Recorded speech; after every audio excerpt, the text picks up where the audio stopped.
Thank you so much for opening my filmy news channel Movies.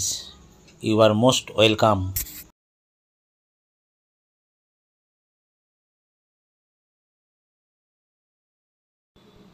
Salman Rashmika জুটি নিয়ে কি বললেন আমিষা প্যাটেল? সিকান্দার সিনেমায় রশ্মিকা মান্দানা অভিনয় করেছেন সলমন খানের বিপরীতে। ছবি বক্স অফিসে তেমন ছাপ ফেলতে পারছে না। অতিরিক্ত বয়সের পার্থক্য থাকার জন্যই সিনেমা হিট হয়নি বলে দাবি অনেকের। এ প্রসঙ্গে আমিষা প্যাটেল বলেন, জুটি হিট হলে বয়সের কথা মাথাতেই আসে না কারো।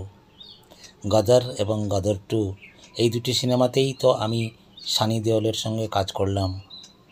ওর সঙ্গে আমার বয়সের পার্থক্য 20 বছর, তাতে কোনো অসুবিধাই হয়নি।